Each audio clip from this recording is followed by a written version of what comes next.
You are listening to Fantha Tracks. Because of the following special program, Wonder Woman and the Incredible Hulk will not be presented this evening.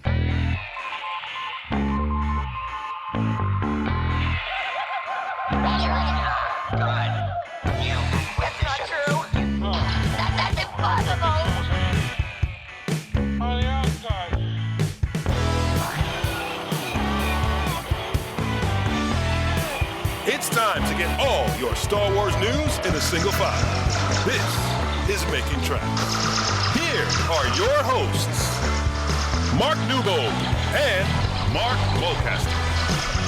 That's not true.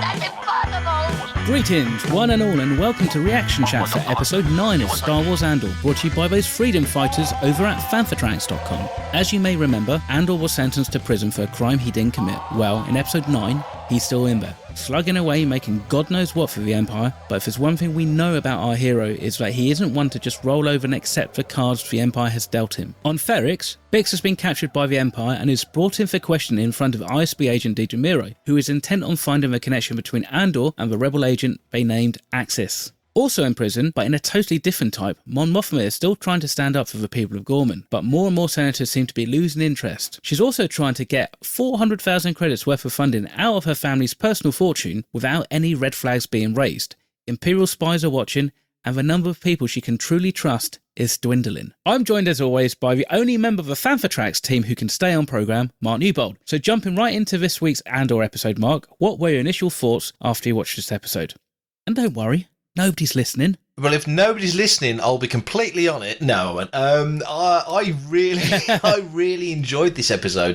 It was probably the darkest Star Wars with the specific Bix scene that we've seen probably ever. I mean, it was grim. That was hefty stuff. The whole prison stuff was fascinating. Watching the sort of the politics and the mechanics of that whole thing come round, and watching Kino's mind change as all these events are happening around him. The net feels like it's closing in on Mothma. It was just a brilliant episode all round. Loved it. Really loved it. I think you're pretty much right on that. I think you're pretty much on the money. I thought it was kind of like a really tight and concise episode. In some respects, it's just kind of showing how they can do Star Wars. And yes, you're right. It was dark. There was these moments where, you know, for the last few episodes, or for most of this season, in fact, I think we've all been kind of secretly holding a torch for Deidre Miro, because like she's always been a bit of the underdog in that. But this is that episode where we kind of really see her true colours. With the first half kind of focusing solely on Cassian and Bix, and kind of using that cutting between the two, it kind of just shows cause and effect of like what happens when you've got the Empire's boot on your throat. It was really interesting seeing Deidre and her demeanour kind of shift from being that really kind of polite Imperial officer when she's out walking around. It was quite unsettling. In itself made it really watchable. Yeah. Let's not forget, by harking back to the interrogation scene with Leia in A New Hope, with the door coming down and the pan down to the feet as they walk off and stuff, so you don't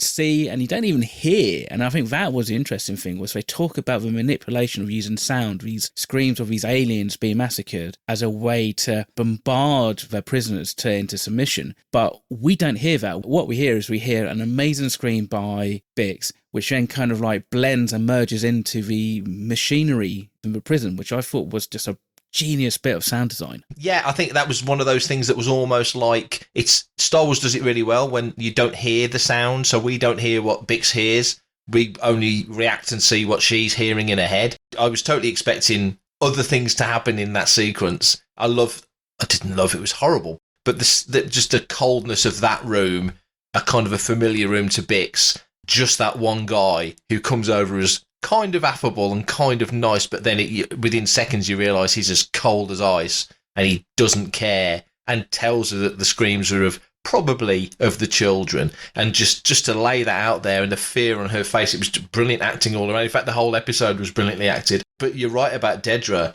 as a character. We have kind of rooted for her in a way, and we've kind of wanted her to meet up with Cyril and things to happen, and I'm sure we're not the only ones. Kind of almost feel a bit naive now for thinking that, because it's like, she's ISB. She wouldn't be in that position if she wasn't a cold-blooded, just doesn't care. You know, the one guy's like, I really like to hang Pack in the square.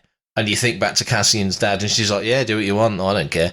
cold as ice. And Denise Goff was interviewed, I think, last weekend in Italy at an event in Italy, and she said what this is showing is that women can just as easily go down this dark, merciless path as men can. You just assume it's just the men that think like that, but it's like, no, you're watching a woman go down this horrible path as well. And this week, as you say, really felt like that was the steep edge of the cliff. She's just took a step over it now. Any sympathy we may have had for her has gone. Again, that interrogation scene, yeah, lots of hints and moments that reminded you very much of A New Hope, even the camera pan to the feet as they walk away. But you never heard Leia scream. 1977, it was a kids' film made for 11-year-old kids, as Lucas used to say. This ain't made for 11-year-old kids, so they let you hear the scream. So it was full on. It really was full on. This episode and the second of the 3 part of prison story thread, shall we say. And I think one thing that we've noticed in all of these 3 block stories that we've had is it's the second one that really ratchets up the tension and really you start to get more insight into characters' motivations. And so this in itself, I thought was really great way of doing it because, you know, if we got through the whole of the season and we hadn't seen a scene like this, and I think maybe, yeah, you could still be leaning towards, and like I was, that, you know, maybe Deirdre was a rebel spy or maybe she was going to turn. But like after this episode, it's like it seemed pretty hard for her to have that kind of redemption. Yeah, I agree. I don't think redemption's on the cards for her at all at this stage after the way she's acted and just the overview that she's got and the power she's been given as well. Not that it's gone to her head, because clearly we can see now that she was chasing it. It was what she wanted. She's now getting the control and the power that she wants. And the sequence with Cyril when they have the meeting outside the ISB headquarters. Oh, you know, he's a little bit starstruck. He's clearly a little bit smitten without overtly saying it. There was elements of the awkwardness of the Anakin Padme talk in Attack of the Clones in moments. Yes. And her face, it's hard to read. Is she intrigued? Is she disgusted? She makes out like she's annoyed. Don't come near me again. You're playing with tigers here. Don't do this. But by the same token, there's almost an intrigue there. So I'll be curious to see whether Cyril does make something of himself in the Empire, or whether he just becomes collateral damage and just gets cast by the wayside because she's on a pathway to some step up the ladder for her career, and is he a step on the ladder? Is he an obstacle? It depends on how she views him more than the other way around, I think. A lot of people kind of picked up like some kind of like romantic overtones. I think that's kind of like the easy way to look at it. You know, he's kind of smitten with her and that, but I just kind of see them both as really just kind of being very small kind of like cogs in this like imperial machine. Both of them are driven by that desire, you know, for their own personal success, but also the success of the empire and, you know, that kind of fascist kind of regime. The conversation might have been different if it didn't happen right outside the ISB headquarters, I think. If it was just kind of down, you know, here just cornered in an alleyway or like a, you know, somewhere else on Coruscant, maybe she was fronting a little bit because she's right outside ISB and she knows that the moment she walks in there, she has to have some kind of real kind of facade because she's up against all these other guys and there could be a bit of a front there. At the same time, I think she needs to be careful because she has to spell it out to Cyril Khan that actually he is a nobody and he doesn't have anything on Cassian that he can really give them. He's done that already and, you know, he's had his promotion because of that. But apart from that, you know, what else has he got to offer other than just sheer determination, you know, like a personal vendetta against Andor? He's ended up where he is partly because he's not let things drop and not let things go. They could use that again to some kind of advantage, but I think he will always be the pawn. I don't ever think that he's ever going to get elevated to that position whereby he's going to be calling the shots again. I think, if anything, Miro's going to be the one who's going to kind of see that actually she can use him and he'll blindly follow whatever she asks him to do, and therefore could be a scapegoat if it all goes wrong, or could just be collateral damage if the shooting starts. Yeah, it's interesting that he, as somebody who believes in the Empire and the order that they're trying to bring into the galaxy, is almost equally, or certainly I would say equally as at threat of being just stomped under their heel as people who are revolting against him, because there's certain Imperials, it's like society, there's certain people who've got the money and the power and the control, and then there's the rest of us. And right now, even though he believes in the cause, inverted commas, of what they're trying to instill across the galaxy, he's just one of the rest of us. And I think he will either literally get stomped under the heel of something and not survive it physically, or just emotionally. I still can see him ending up being so disillusioned that he turns and does become a rebel. But at the moment, he really wants this. And like you say, you had that episode a couple of weeks back where she went into that control room and that fellow's just kind of just sat around picking his fingernails and stands to attention, and she tasks him with that job of tracing back all the news and networks and stuff way back, and he had obviously a big job on his hands. And so she's probably quite used to walking into rooms and people just scratching their arse doing nothing. And there's Cyril, who's tidying his own shirts and suits up to look smarter and actually cares and wants to present himself well, and is well presented. He does his hair and he does his suit and he makes an effort. He shaves every morning, and he's going in with a mindset of, I'm here to serve. And you look at the rebels, who were all scruffy and unkempt, and it gets noted this week that, he was clean shaven. That sort of stood out, that somebody said he was clean shaven. And the rebels are generally not that well turned out, apart from people like Mothma and Luthen and Tay and people like that, who are outward facing people. But you just wonder whether at some point Cyril, hopefully season 2, I want to see him in season 2. He's a fascinating character. Yeah. There's a turn where he just goes, I'm literally banging my head against a wall here. This system doesn't work. If people like me who want this to work can't get a foot on the ladder to help make it work, then it's a closed shop. So why support this? You look at things through a different lens, don't you? And maybe Cyril's got that turn, but I just hope he gets to the point where he can make that decision, because at the moment he really is sort of sticking his hand in the lion's cage. He is a little bit, and she looks like she's going to bite it off, and that. And if she doesn't, I think his mum will anyway. Because it's just that whole thing, isn't it? Like his mum kind of just made out one interesting point about, like, I've kind of put you back on your feet, and what is my return on my investment? She's clearly done it just to kind of put him into position so that she reaps the rewards and moves up a couple of levels. And Coruscant, I guess, is basically the end goal for her. She sees potential in him, and that he will offer her that. But then, if he turns around and kind of realizes that the system's broken and it's stacked against him or anybody of, little or no standing, then where do you go? What do you do? Do you actually throw your lot in with the rebellion, not necessarily to bring freedom to the galaxy, but in hope that you could actually bring the order that you want to see to the galaxy through the Rebel Alliance? Hi, this is Guy Henry, and you're listening to Fantha Tracks. Enjoy. He's a very kind of like one-dimensional character when you look at him at face value, based on what we've seen of him. But actually, there's a lot of depth there that you could actually kind of go into, and you could explore further, throughout like the next couple of seasons. I mean, I wouldn't be surprised if, season 2 it's going to be a year on or so. He might have made another big jump. He might even be working in the ISB by the end of the season, for all we know. There's still a couple of episodes left to play out. Another interesting sort of relationship thing was finding out that Vel is Mothma's cousin, which I don't think we saw that coming at all. That was an interesting twist when she turns up. There was that one line in episode 8 where I think Sintra kind of mentioned about Vel's family having a lot of money.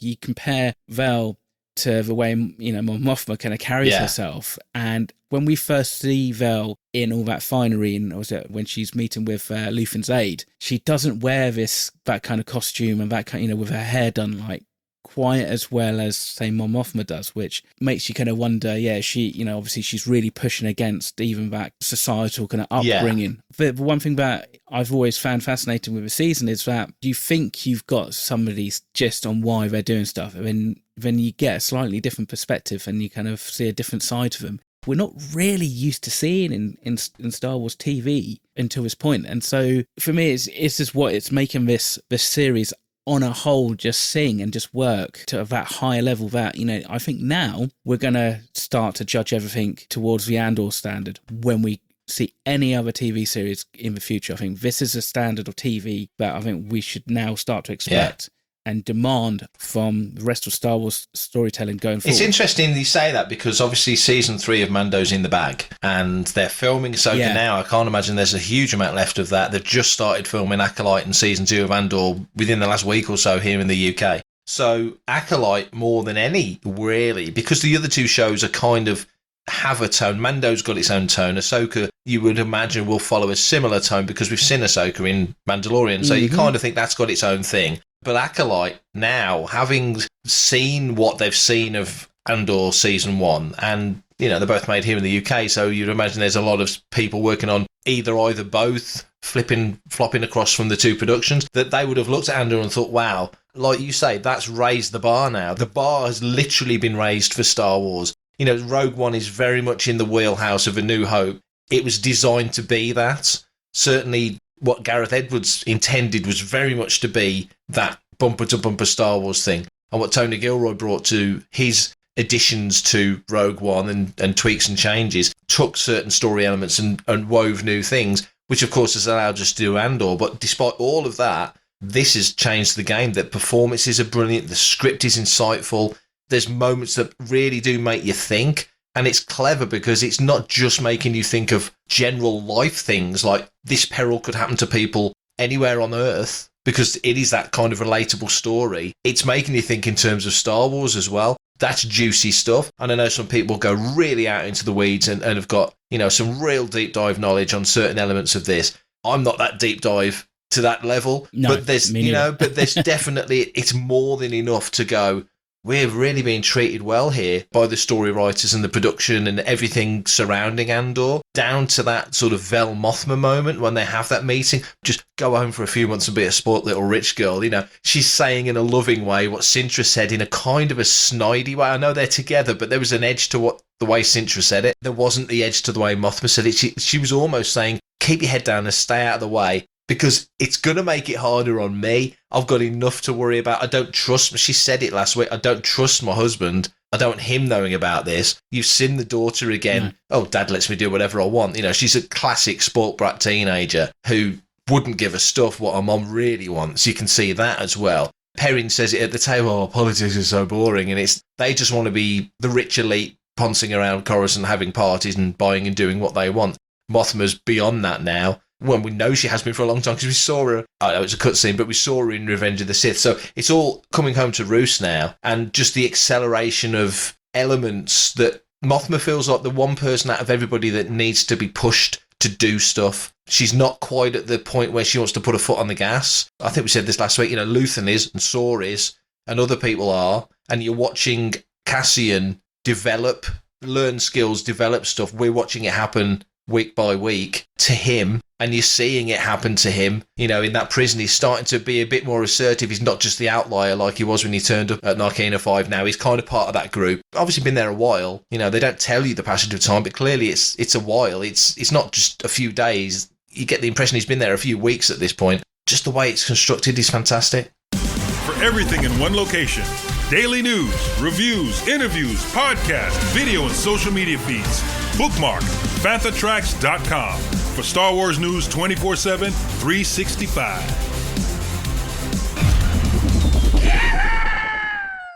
Speaking of a prison, Narkina 5 in itself and the whole kind of prison plot that we're starting to see develop this week leads very much to what we're going to probably see in the climax of this 3-episode story arc, with some form of uprising and prison break, for lack of a better term. It may even span more than one episode. I suppose it all depends. It depends on the scale and scope of the prison. But, I think the thing that I've really liked about this is they've subtly, without necessarily hitting, hammering it over your head too much, there's some very obvious kind of parallels between the whole prison complex scenes and obviously THX 1138. Yeah. The obvious kind of stark white scenes and kind of like environments in which they're in is one. But even it's just a whole kind of notion that the prisoners have, they think they've almost got free will to a degree because they're kind of left alone. But really it's like, how much free will do they have when they're in this environment and they still have to stay on program? They're being told when to go to bed and when to get up and, when to line up and stuff by like this kind of detached voice that's not robotic really, but it certainly doesn't sound human. And actually even in itself, the fact that there aren't any aliens in this prison that we've seen so far. And so why do you think that is? I think there's an element of real worldness about it in that when you saw the Empire in certainly the original trilogy, it was majority human. And I know there's been tweaks and changes over the years, and Thrawn was a big exception, and that was made a big deal of in the Thrawn trilogy. The Zahn wrote that Thrawn was seen as an outsider purely because he wasn't human, and it's a very humanist organisation. A real good observation is that there are no aliens. And you just think, they put the Wookiees to work, they enslave the Wookiees. you kind of see that in the minds of Kessel in Solo. It's not the Empire ring, it's the Pikes, but you just wonder whether or not the Empire had the same thought process of, let's just put the aliens to like the hard labour. They don't treat them like they're an equal with the humans. They're treated as the underclass.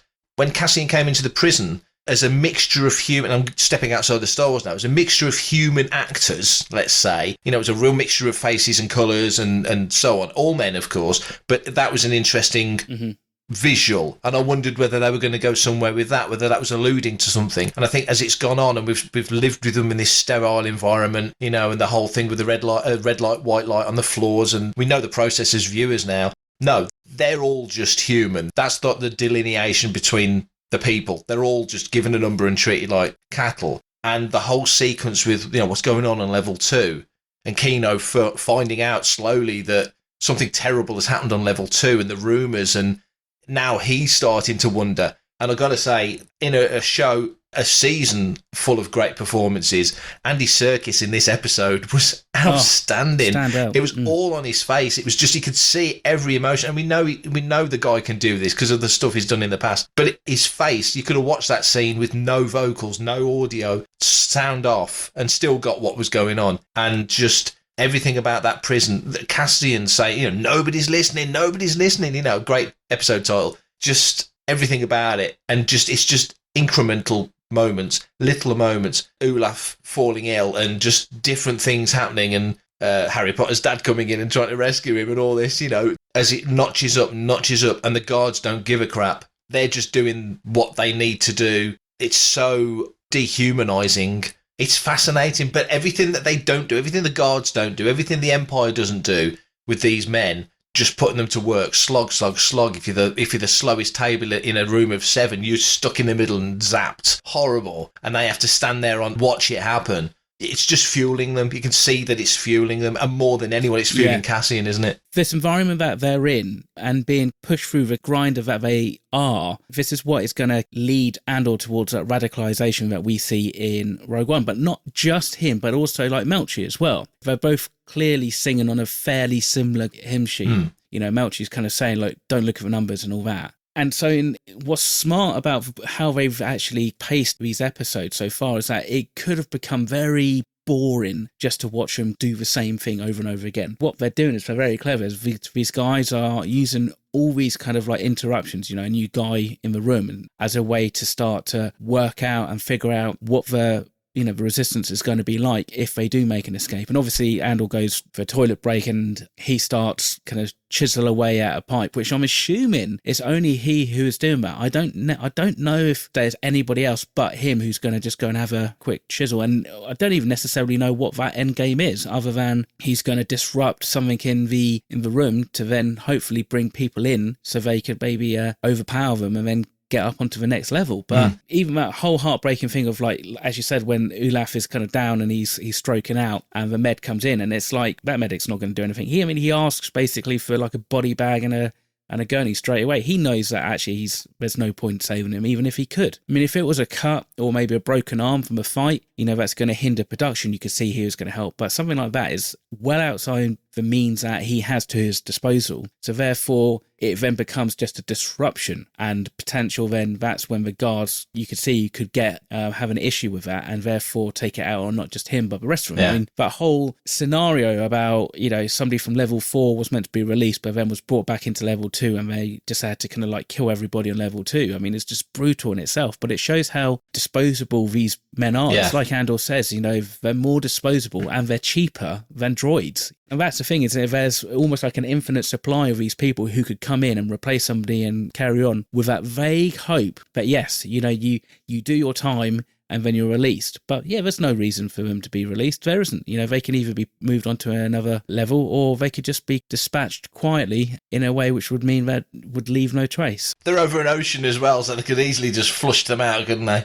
Well, literally, yeah, they could literally just flush them away, like, you know, with all the rest of the garbage. Yeah. But it's that whole notion of, like, seeing Andy Serkis' character as a Kino lawyer just kind of go from being that man who's vehemently defending the program and the process, partly because I think he's got his own self-interest at heart. Ultimately, he's got like 200 odd days left. Doesn't want anybody to add any extra days onto him. He just wants to do his time, keep his head down and get out. But then, the realization they're not getting out, suddenly, he's not kind of like going to carry on defending them. He's like, yeah, there's 12 guards. And it's like everybody's like, finally, now we can start to properly plan and see where we can find those weaknesses and escape. So, next week's episode is going to be really, really exciting. Yeah, they've totally teed it up. That, like you say, it's all hinges really around Keno, doesn't it? Keno Loy, the turn there. He's the pit boss. He's their control guy. He's keeping them in order. Now he realises when the Dr. Rassiv comes in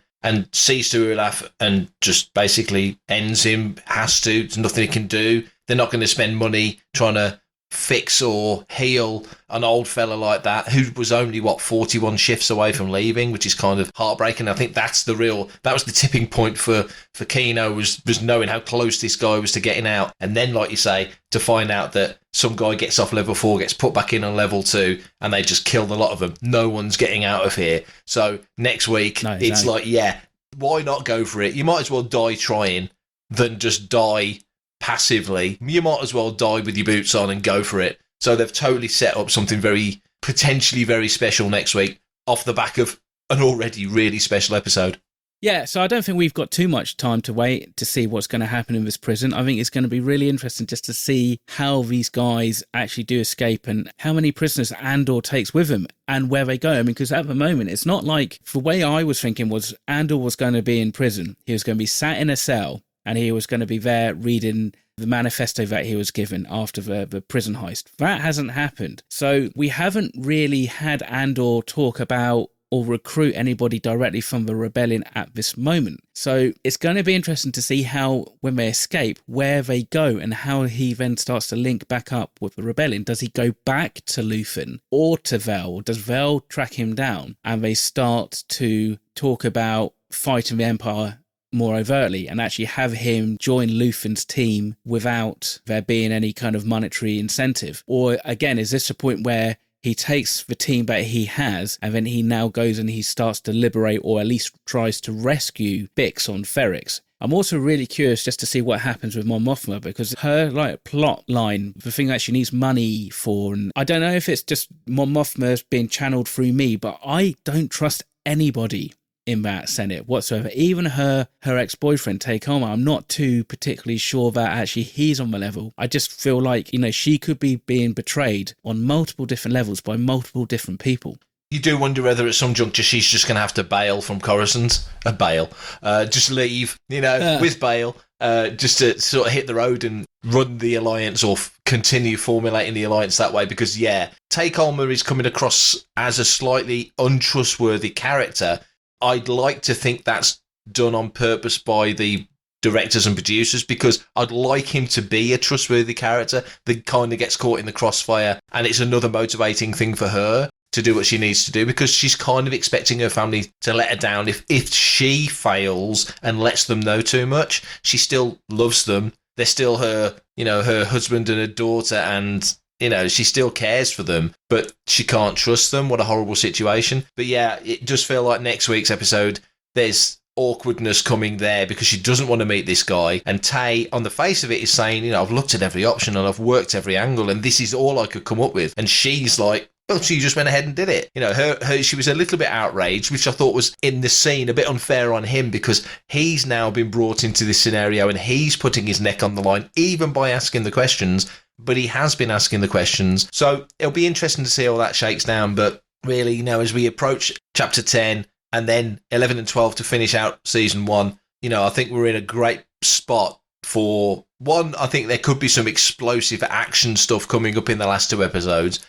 Because there's been a lot of people whinging about it's too slow and it's too boring. And my answer to that is there's 2,000 other channels on your television. Go and watch that, because you've watched all 9 episodes and bitched about it. So you can't be that bored. It must be something's bringing you back. And that's ultimately what it's about. It's making people watch it and sort of interact and discuss it and talk about it. And like we've said before, I think season 2 is probably going to go nuts and just take off and probably will be all action. And we'll be like, yeah, cool, fine, it's Star Wars. We like action. But I also like the thoughtfulness of what we've had so far. So I think it's in a really good position. also in a good position is me and you, because we'll be here to discuss all of it. Thank you very much for everyone for joining us this week, and we will be back for a reaction chat for episode 10. I'm going to assume it's called Prison Break, but hell, I could be totally wrong. But until then, everybody else, you stay safe and take care. And Mark, roll the end credits.